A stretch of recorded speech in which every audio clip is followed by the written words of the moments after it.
Welcome back, everyone. It is a Tier 5 game on Lakeville, and I'm driving the American Tier 5 tank destroyer, the T67. Yes, the demon is back. Let's get this show on the road. And yes, Lakeville, the Supreme Mountain Retreat. Those are the two giving us. And they're like, not for long. Because this is T67, and there's hunting to be done. First, best Tier 5 scout in the game. Comes up to a bush. And yeah, I know, this is not the ideal position, but I'm relying very heavily on the fact this thing is basically invisible to spot what's going on the other side of the map.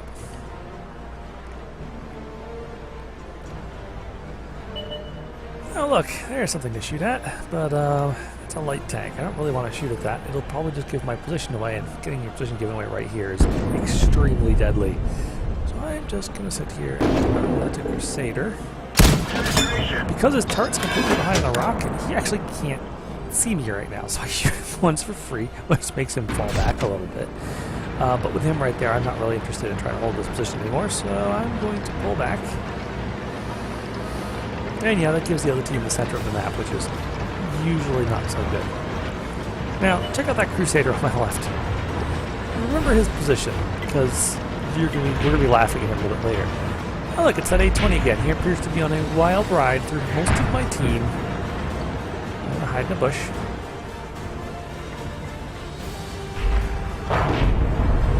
And the team, looking at that Crusader, but I'm also watching the minimap because that 820 is getting awfully close. Okay, he's dead.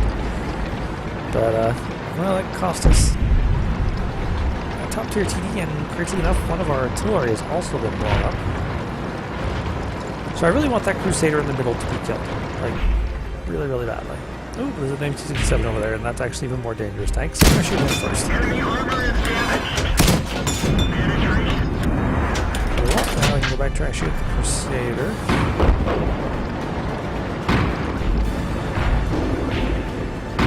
He's still behind a rock.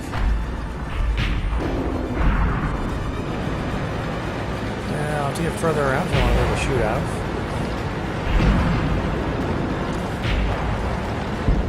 Team continues to fall up ahead in the city because, well, and in the valley for that matter, they're kind of getting stomped on. There we are. Here's things back up by sniping a T-34, the little RNGs. Crusader in the middle is dead, which means T67 can now go back out to do some proper sniping in the middle of the map. But I'm on the way back when I notice that our Panzer III-4 is in danger of being overrun. So rather than for the middle, head that way. And I remember that Crusader I talked about. If you look up on the side, oh look, he's driven forward into that rock. Yep, that's all he's done. He's driven straight forward into that rock right there.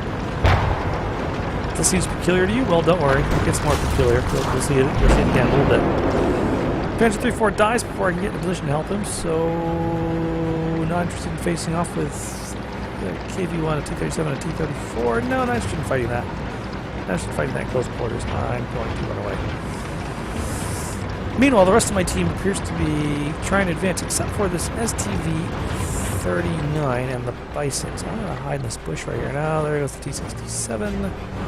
Oh, look, that Crusader has, matter of fact, driven out of that rock, driven exactly in a straight line back to his starting position at the beginning of the game. Are you looking at there, ladies and gentlemen? That is one of the worst of bots I've ever seen. Yep, I got a bot on my team. Yay. Yeah, look at him starting to roll slowly and then ever more quickly straight forward. See, gun pointed straight down. Possible turret not turning, and as I'm sitting here waiting to shoot some more at the KV-1 or the T-34, so whatever shows up first. Oh, hey, KV-1, he's going to drive right up to that rock we saw him in earlier. Hit it and stop. Because he can't drive through it. Yay, bots. Alright. Finish off the KV-1. Oh, I've been spotted. Well, I can out-DPM this guy. Sweet. Alright, time to run because they still have artillery. Please don't hurt me. Use the repair kit so I can get my turret speed back because that's kind of important. Of course, I can also see that the rest of my tanks that went down through the city, well, it's down to a T-34. Oh, never mind. It's down to enemy tanks only. There's a Wolverine and a Stug might be coming up that way. There's still a Stug that hasn't been spotted. There's still an Su-85B that hasn't been spotted. My team is down to me, a Bot Crusader, a STV-39, and a Bison. Okay, this could be a little bit tricky. No, the T-34 is at full health too. That's always good. Alright. Sneak into the bushes.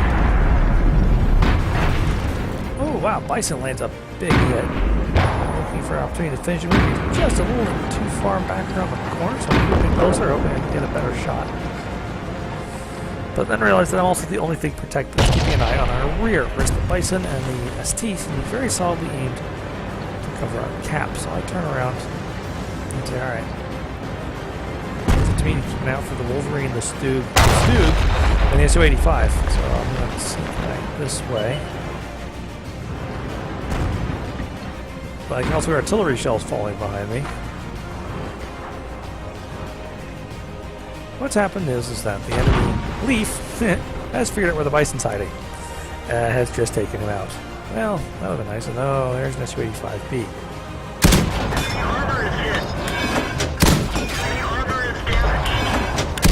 Spotted, so once again I kill him and really duck for some hard cover.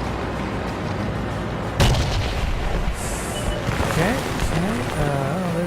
There's the Wolverine, so I come out and look. Ah! Shoot, the Stug's out there too. He can just blow up my track. Please keep us in. Okay. Safe behind the building again. And because I'm pretty sure I'm not spotted, I'm just going to come out here. And yeah, someone's still shooting. Oh, look, there's the Stug who shot me in the track.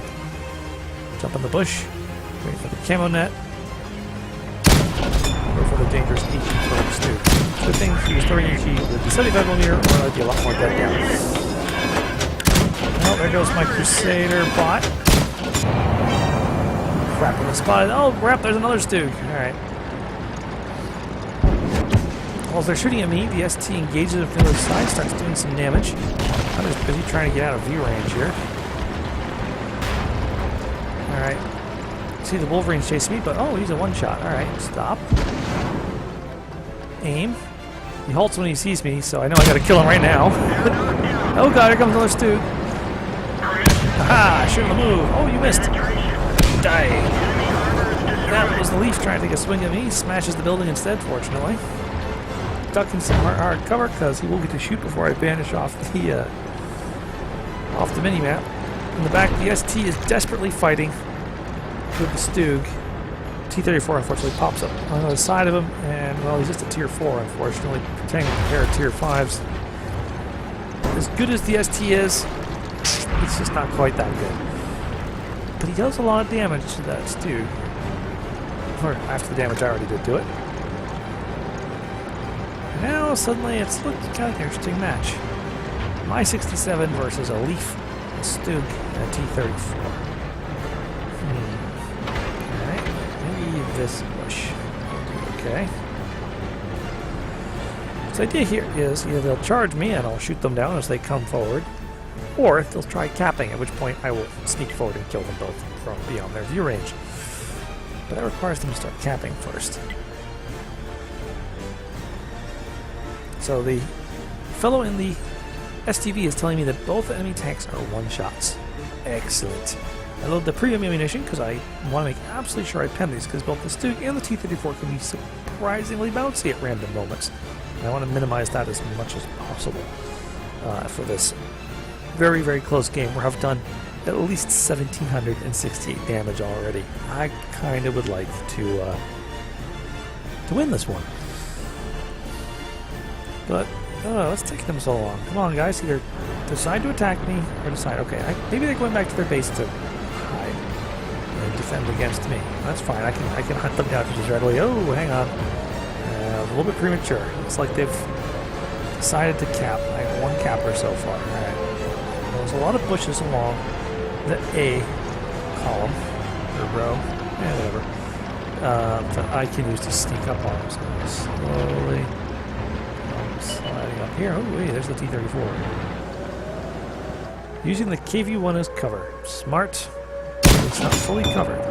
Come on, I'm supposed to kill you. kill him because the Stooge shows up. Cool. 1, 2. And now it's just down to the Leaf and me. But this is still very much a game in doubt because the Leaf has never been spotted. He's got to be at full hit points. I'm low enough on hit points. Even at full health, he could potentially one-shot me, but I'm low enough hit points that he might not even have to pen me to kill me with one shot. So I am going to go down the route I think he's least likely to expect me to use, the wet, boggy marsh of the valley. My intent is to go down, check the area around the base for Leaf. If I find him, I'll kill him.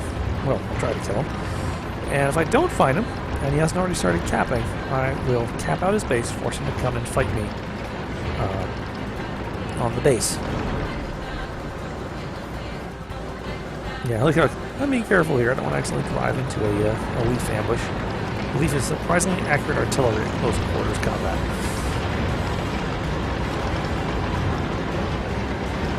Thankfully, the T67 is light enough that even in the super swampy ground here, she still makes an appreciable amount of speed. These bushes here will make a good place to pop up and spot what's going on around the base. I don't see anything, but I'm still going to be cautious. I'm going to make sure these rocks are here to help cover my left as I creep along here, checking to see what's going on. I've been surprised before by artillery hiding behind this little mountain right here.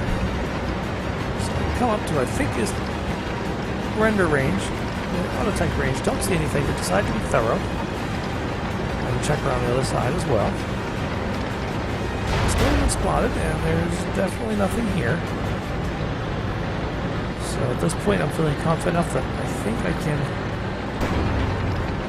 roll on down here and start capping. And yeah, you know, you might think, oh, stick near the cover, but that's exactly the worst thing you do, because usually, if I'm my artillery, I try to shoot first. It's next to the cover, because people like to hide next to it. Now, you might notice, first come over here, I point my gun behind me, because Hardy's not entirely certain. I check the back corner carefully enough. Since I've started capping, I figure if he's going to show up from back here, he'll show up in the next 10 or 15 seconds.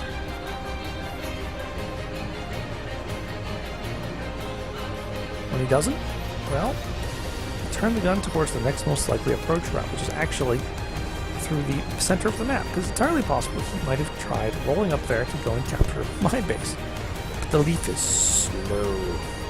So now I'm just sort of like traversing it back and forth, like he might come from the east, he might come from the middle. With certainty, he's probably not going to come from the left. And oh, look, there he is. Put the first one to the front of his target and immediately get moving. Try and make it as difficult as possible for me to firing solution, but he's not inclined to come back out forward where I can shoot him. Once he vanishes, I know I'm also off the mini-map, so I immediately duck away to here to force him to come over as steep a part of that hill as possible so I can get in at least one more shot before he'll have a chance to shoot me. And even better, I might be able to get off two. And now it's just all about capping and seeing if he's brave enough to attack or he's going to sit back and try and lob shells into the cap circle. But if he does, he won't be able to shoot here from the middle. He just does not have the gun arm for it. Sure enough, 1-0. Win the game. And that was him trying to take me out with a blind shot that landed somewhere behind me to my right. Still, bravely tried, Mr. Leaf. I would have preferred to shoot you to death, but we will accept your willingness to let us cap for the win. Besides, can't really complain. Let's take a look at the post-game stats of this one.